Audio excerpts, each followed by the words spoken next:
Hello friends, हमारे YouTube channel update study में आपका स्वागत है। मैं नंदिनी पांडे एक बार फिर से हमारे यूट्यूब चैनल में आपका स्वागत करती हूं। आज मैं आपको बायोलॉजी बताऊंगी जिसका सेट पेपर है। आज मैं आपको बायोलॉजी का सेट पेपर बताऊंगी जिसका टॉपिक है अंतःस्रावी ग्रंथि, एंडोक्राइन ग्लैंड। कल मैंने आपको इसकी थ्योरी बताई थी, तो आज मैं इसका सेट पेपर बताऊंगी जो कि RRB NTPC CBT first exam के लिए बहुत ही ज़रूरी है। तो आप इसे ध्यान से पढ़ें, बहुत ही बेसिकली है। अगर आपको इससे जुड़े क्वेश्चन से जुड़े कुछ भी नहीं समझ में आता है तो आप हमारे कमेंट बॉक्स में कमेंट कर सकते हैं। अगर इसका पीडीएफ आपको चाहिए तो आप हमारे डिस्क्रिप्शन बॉक्स से डाउनलोड कर सकते हैं, और क्लासेस अटेंड करना चाहते हैं तो दिए हुए व्हाट्सएप नंबर पर ज्वाइन करें। तो चलिए हम अपने क्वेश्चंस की तरफ चलते हैं। उससे पहले आप जान लीजिए, लहरों से डरकर नौका पार नहीं होती, लहरों से डरकर नौका पार नहीं होती, कोशिश करने वालों की कभी हार नहीं होती, कोशिश करने वालों की कभी हार नहीं होती। तो चलिए हम अपने क्वेश्चंस को स्टार्ट करते हैं। हमारा पहला क्वेश्चन है, हार्मोन्स द्वारा निर्मित होते हैं। इसका मतलब ये है, इसका पूछने का मतलब ये है कि हार्मोन्स द्वारा निर्मित होते हैं। हार्मोन्स से क्या निर्मित होते हैं? ए बहिःस्रावी ग्रंथि, बी अंतःस्रावी ग्रंथि, सी होलोक्राइन ग्रंथि, डी एपोक्राइन ग्रंथि। इसका आंसर है बी अंतःस्रावी ग्रंथि। हार्मोन्स द्वारा निर्मित अंतःस्रावी ग्रंथियाँ होती हैं। हमारा दूसरा क्वेश्चन है, निम्नलिखित में से कौन सी मानव शरीर की सबसे छोटी ग्रंथि होती है? ए पीयूष ग्रंथि, बी अग्नाशय ग्रंथि, सी यकृत ग्रंथि, डी इनमें से कोई नहीं। मानव शरीर की सबसे छोटी ग्रंथि कौन सी होती है? इसका आंसर है ए पीयूष ग्रंथि, पिट्यूटरी ग्लैंड। इसको इंग्लिश में क्या कहते हैं? Pituitary gland. मानव शरीर की सबसे छोटी ग्रंथि होती है पीयूष ग्रंथि, पिट्यूटरी ग्लैंड। हमारा तीसरा क्वेश्चन है, मानव शरीर में से किस ग्रंथि को मास्टर ग्रंथि कहा जाता है? ए पीयूष ग्रंथि, बी थायराइड ग्रंथि, सी पैराथायराइड ग्रंथि, डी एड्रीनल ग्रंथि। मानव शरीर में किस ग्रंथि को मास्टर ग्रंथि कहा जाता है? इसका आंसर है पीयूष ग्रंथि, पिट्यूटरी ग्लैंड को मास्टर ग्रंथि पिट्यूटरी ग्लैंड को कहा जाता है।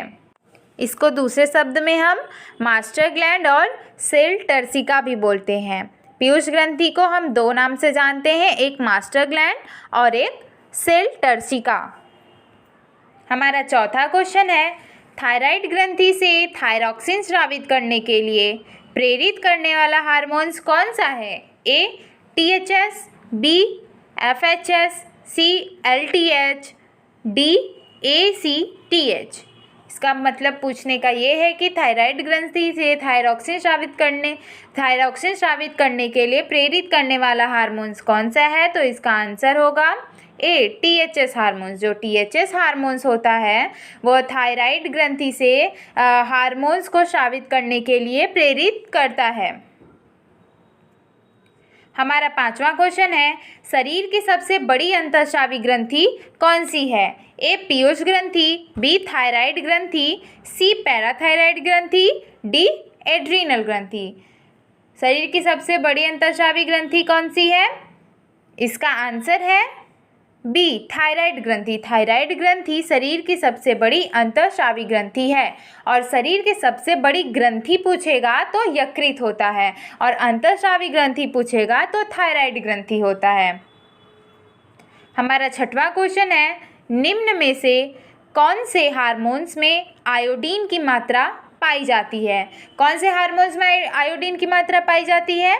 ए थायरॉक्सिन, बी टेस्टोस्टेरोन, सी इंसुलिन, डी एड्रीनलिन। इसका आंसर है ए थायरॉक्सिन।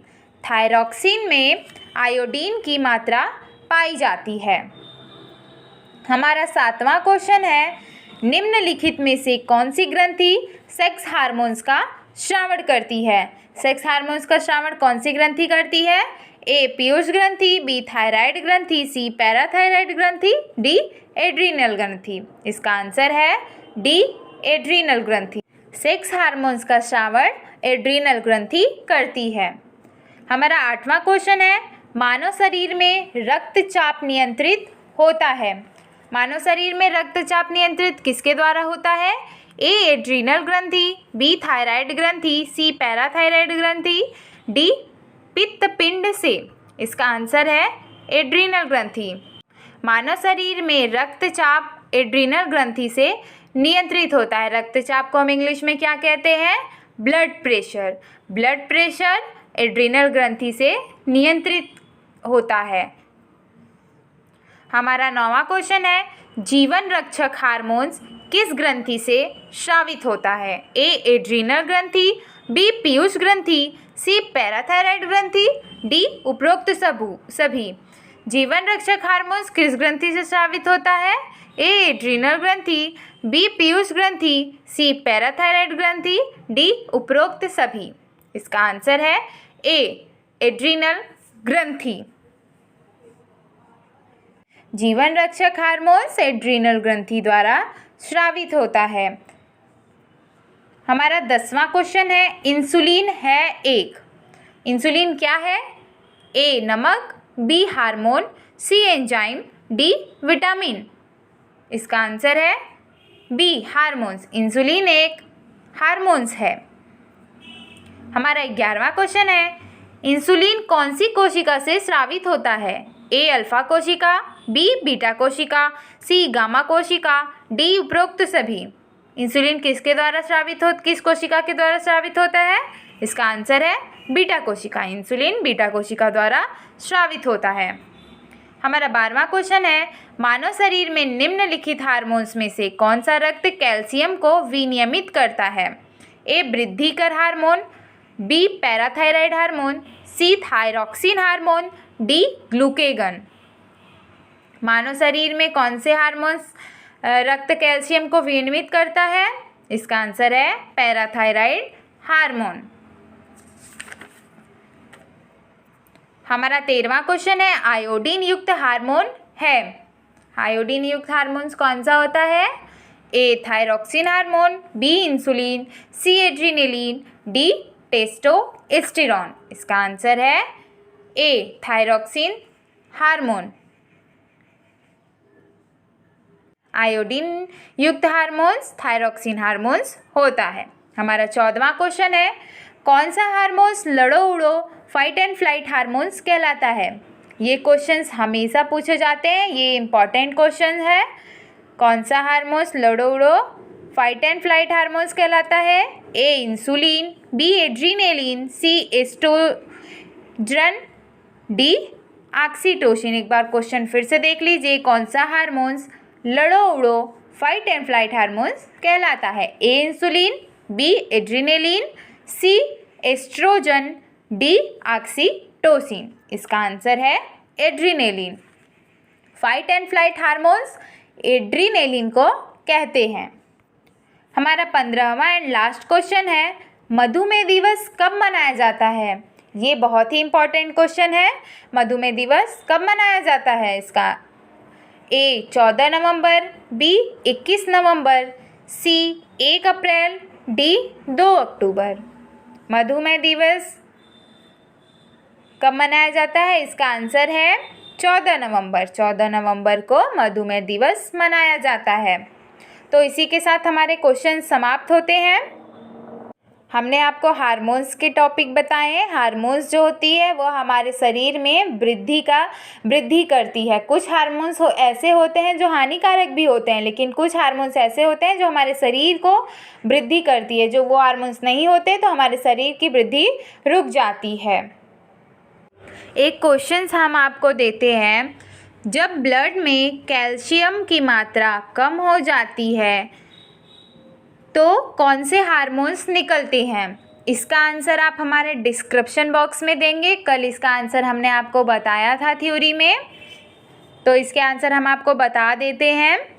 जब ब्लड में कैल्शियम की मात्रा की कमी हो जाती है तो पैराथायराइड हार्मोन्स निकलते हैं, और जब ब्लड में कैल्शियम की मात्रा बढ़ जाती है तो कैल्सीटोनिन हार्मोन निकलता है। आप हमेशा ध्यान रखिएगा, जब ब्लड में मात्रा कैल्शियम की कम हो जाती है तो पैराथायराइड हार्मोन निकलता है, और जब मात्रा बढ़ जाती है कैल्शियम की तो कैल्सीटोनिन हार्मोन्स निकलता है। इस हार्मोन्स के अनबैलेंस हो जाने पर कौन से रोग होते हैं? पथरी नामक रोग होते हैं। जब ये हार्मोन्स कार्य करना बंद कर देता है या फिर अनबैलेंस हो जाता है तो पथरी जैसी बीमारी उत्पन्न हो जाती है। तो इसी के साथ हम अपने क्वेश्चंस को समाप्त करते हैं। हमारे साथ बने रहने के लिए आप हमारे चैनल को लाइक, शेयर, सब्सक्राइब करना ना भूलें। ऐसे ही basically knowledge and RRB NTPC related questions हम आपको हमेशा बताया करेंगे। जो क्वेश्चंस एंड थ्योरी में बताती हूँ वो क्वेश्चन एग्ज़ाम के लिए बहुत ही इंपॉर्टेंट है, तो आप इसे अच्छे से पढ़ें। और इससे जुड़ी कोई भी समस्या अगर आपको होती है, क्वेश्चन नहीं समझ में आते हैं, तो आप हमारे कमेंट बॉक्स में कमेंट करके पूछ सकते हैं, हम आपको उसे ज़रूर बताएँगे। मैं नंदिनी पांडे कल दोपहर 3 बजे फिर मिलूंगी। तब तक के लिए be safe, be healthy and be happy. आपसी दूरी बनाए रखें। Thank you.